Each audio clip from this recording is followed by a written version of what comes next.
और ऊपर से बात यह है कि अगर उसको वोट मिला है ना, अगर उसको थर्ड उसको वो चांस मिला है उसको प्राइम मिनिस्टरशिप का चेयर पे बैठने का, तो उस बंदे की डेवलपमेंट भी उसके पीछे है। ठीक है, उसके काम जो है ना वो बोलते हैं वहां पे। इंडिया का उसने, मैं कहता हूँ, चेहरा ही बदल के रख दिया। इंडिया अगर जमीन बोझ था ना तो उसको आसमानों पे पहुंचा दिया। किसने पहुंचाया? वो मोदी ने पहुंचाया। तो भाई ये क्रेडिट सारा जो जाता है ना, ये मोदी को ही जाता है। शर्म है? कुछ शर्म आया है? दोस्तों, ये बात तो मानना पड़ेगी कि भारत के अंदर एक तारीख लिखी जा रही है और नरेंद्र मोदी जो कि इस वक्त खिताब कर रहे हैं और वो ये कह रहे हैं कि इंडिया जो है वो एक हिस्ट्री लिखने जा रहा है। ये थर्ड टर्म है, ये बीजेपी को, एनडीए को आपने थर्ड टर्म दी है और हम एक हिस्ट्री लिखने जा रहे हैं, ये मोदी की गारंटी है। और ये जो मैंडेट मिला है नरेंद्र मोदी को और उनकी पार्टी को, ये जारी बात है उनके तमाम जो ओपोनेंट्स हैं उनको भी ये मैंडेट नहीं मिल सका। देखें, ये बात तो आपको एक्सेप्ट करना पड़ेगा कि नरेंद्र मोदी ने अकेले, उनकी जमात ने अकेले, विदाउट एनी सपोर्ट, अगर 246 सीट्स ले ली हैं, ठीक है जी, तो ये आप समझ लें कि दे हैव कम सो फार कि पूरी की पूरी ऑपोजिशन मिलके इतनी सीटें नहीं ले सकी जितनी नरेंद्र मोदी ने अकेले सीटें ले ली हैं। बात तो सही है। Congratulations India. इंडिया ने ये प्रूव किया है कि Indian democracy is among the finest in the world. जो इलेक्शन हुआ उसने ये साबित किया है कि इंडिया की जमहूरियत को कोई नहीं हिला सकता। इंडिया को मुबारकबाद, भारत को मुबारकबाद, इंडियन नेशन को कॉन्ग्रेचुलेशंस और इंडिया के प्राइम मिनिस्टर नरेंद्र मोदी साहब को मुबारकबाद कि अब उनको थर्ड टर्म मिल गई है। तो जालिमों, मोदी आ गया है, ये बात सच साबित हो गई है।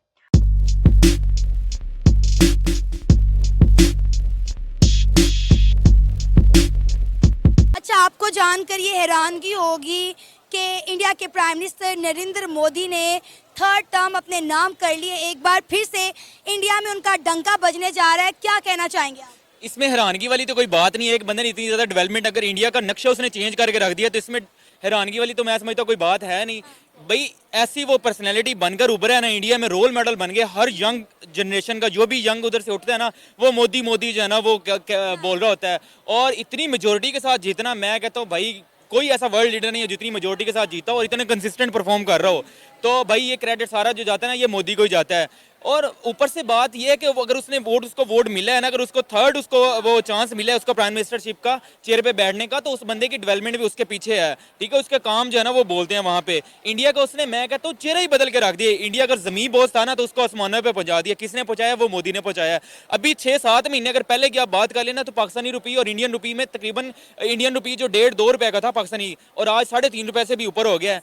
इतनी डेवलपमेंट आप लोग इंटरनेशनल डेवलपमेंट देख लें, इंटरनेशनल कंपनीज के जो सीईओज हैं वो सारे इंडियंस हैं। मतलब इतनी ज़्यादा तरक्की वहाँ पे हो गई है। हर मल्टीनेशनल कंपनी आप देख लें, वो सारे उसके हेड ऑफिस जो है ना वो इंडिया में। अब इंडिया ऑटोमोबाइल कंपनी में आगे चला गया, इंडिया बाइकें बनाने में, इंडिया गाड़ियाँ बनाने में, इंडिया मेडिसिनल का वो इंडस्ट्री में दुनिया का नंबर 1 प्रोड्यूसर बन गया भाई, दुनिया का नंबर 1 सप्लायर बन गया है। ये इंडिया की जब इतनी ज़्यादा ग्रोथ हो गई है दुनिया के अंदर, इतनी ज़्यादा, अमेरिका के बाद अगर किसी को अब वो जिस तरह कहते हैं ना वो पूजा की जा रही है किसी मुल्क की, तो वो इंडिया ही है। हर ये तो अभी 10 सालों की हमने उनकी काबिलियत देखी है कि 10 सालों में उन्होंने इंडिया का नक्शा बदल दिया। अगले 5 साल में वो क्या करेंगे?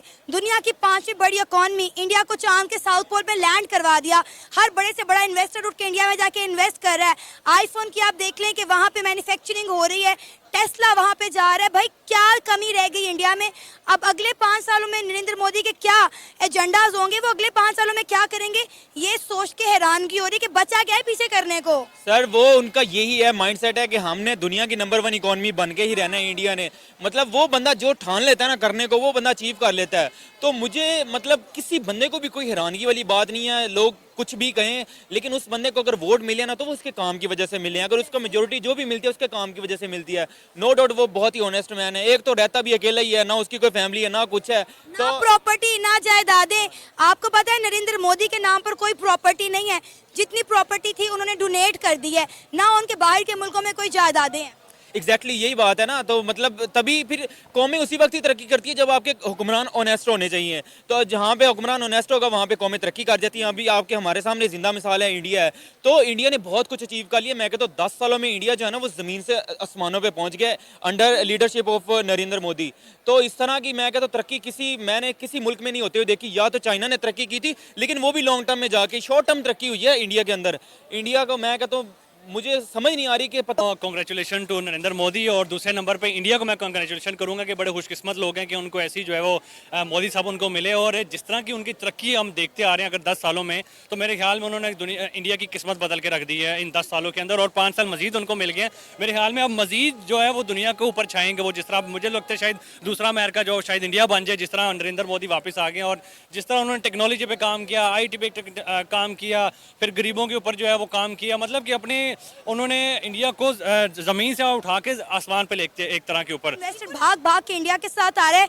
आपको पता है इंडिया के प्राइम मिनिस्टर नरेंद्र मोदी दुनिया के पसंदीदा तरीन लीडर हैं। जी यानी कि फर्स्ट ऑफ ऑल मैं भी मुबारकबाद पेश करता हूँ इंडिया वालों को कि उन्हें नरेंद्र मोदी दोबारा यहीं के प्राइम मिनिस्टर मिले, कि वो ऐसे लीडर हैं कि वो अपनी कौम के लिए काम करते हैं। हमारे लीडरों की तरह नहीं है, आते हैं खाते हैं और चले जाते हैं। उन्होंने काम करके दिखाया, इसलिए उन्होंने दोबारा मौका दिया उनको कि वो दोबारा आएँ, दोबारा उनके लिए करें, क्योंकि उन्होंने इतने ज़्यादा काम किए हैं, चांद पे गए हैं, हर किस्म का काम किया उन्होंने अपनी यानी कि कौम के लिए। वो एक अच्छे लीडर हैं, तो इसीलिए उन्होंने दोबारा यानी कि उनकी जो कौम है उन्होंने यानी कि ये अच्छा समझा कि हम दोबारा उनको लाएँ, वो हमारे लिए दोबारा अच्छा करें। तो जो लीडर सर्व करता है अवाम उसी का साथ देती है, उसी को वोट देती है। और मेरा ख्याल है हमारे इंडिया की तरक्की का राज भी यही है कि वहाँ पे सियासी इस्तेकाम है।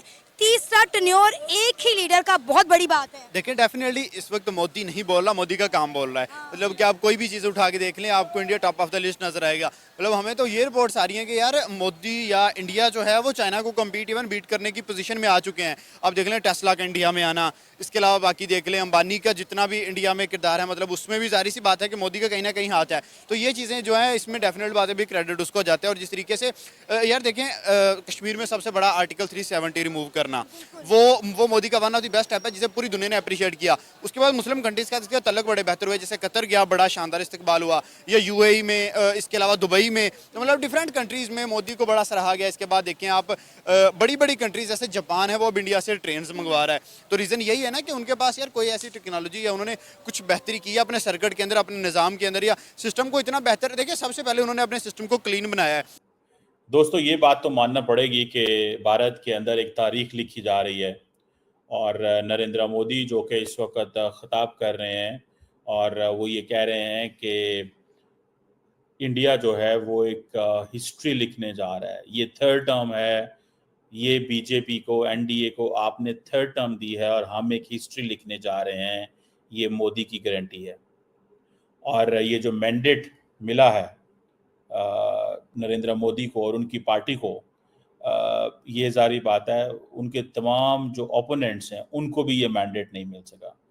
देखें ये बात तो आपको एक्सेप्ट करना पड़ेगा कि नरेंद्र मोदी ने अकेले, उनकी जमात ने अकेले, विदाउट एनी सपोर्ट अगर 246 सीट्स ले ली हैं, ठीक है जी, तो ये आप समझ लें कि दे हैव कम सो फार कि पूरी की पूरी ऑपोजिशन मिलके इतनी सीटें नहीं ले सकी जितनी नरेंद्र मोदी ने अकेले सीटें ले ली हैं। सो बहुत सारे लोग ये कह रहे हैं कि वो हार गए हैं। मुझे समझ नहीं आ रही that how he has lost. The only problem is कि वो कह रहे थे हम 400 लेंगे। The question is they have stopped at 295 और 298, दैट्स द डिफरेंस। जब पॉलिटिशियन बैठते हैं तो पॉलिटिशियन क्या कहते हैं, वो तो बड़े बड़े लंबे लंबे दावे करते हैं। पॉलिटिशियंस का ये काम होता है, they have to build a momentum. पूरी दुनिया में याद रखें, जिसे वो कहते हैं ना कि जब पॉलिटिशियन इलेक्शन लड़ते हैं या पॉलिटिशियन प्रॉमिस करते हैं तो वो ऐसी प्रॉमिस करते हैं कि हम जनाब उधर भी पुल बना देंगे जहाँ पे दरिया भी नहीं है। तो ये चीजें चलती हैं, लेकिन आप इस चीज को तो माने कि नरेंद्र मोदी ने एक स्क्रिप्ट लिखा है भारत के अंदर। बहुत सारे लोगों को ये बुरा लग रहा है कि, और बहुत सारे लोग कह रहे हैं कि वो हार गए। मैं जानना चाहता हूं वो कैसे हारे। अगर नेशनल डेमोक्रेटिक अलायंस जो है, जो तकरीबन, ठीक है जी, जिसको 272 सीटें चाहिए मेजॉरिटी के लिए, 240 तो बीजेपी अकेले ले गई है, उनको 32-33 सीटें और चाहिए, 32 और चाहिए। तो 32 कौन सा लेना काम है, while knowing that Narendra Modi has a hand on the pulse. Narendra Modi का हाथ है पल्स के ऊपर। सो कितनी मेजॉरिटी चाहिए? 32 सीटों की, 35 सीटों की, वो ऑलरेडी उनके अलायंस के अंदर मौजूद के साथ आज की मजदूरी यही खत्म करते हैं। अगर तुम्हें वीडियो पसंद आई तो लाइक मारो यार। मुझे नहीं पता, मुझे 2 मिलियन लाइक्स चाहिए, कैसे ना कैसे करके मुझे चाहिए। इतना जिला मैं कभी नहीं होऊंगा अपनी पूरी जिंदगी में जितना इसमें जिलाऊं, मुझे चाहिए ही चाहिए। तो लाइक मारो, और अगर तुम लोग नए हो तो सब्सक्राइब करो। वो जो लाल वाला बटन है उस पर फूट फेंक के मारो या फिर मोमबत्ती, मुझे नहीं पता, बस क्लिक हो जाना चाहिए। अब मैं भी जा रहा हूं, मुझे पैसों के पीछे भागना है। बाय।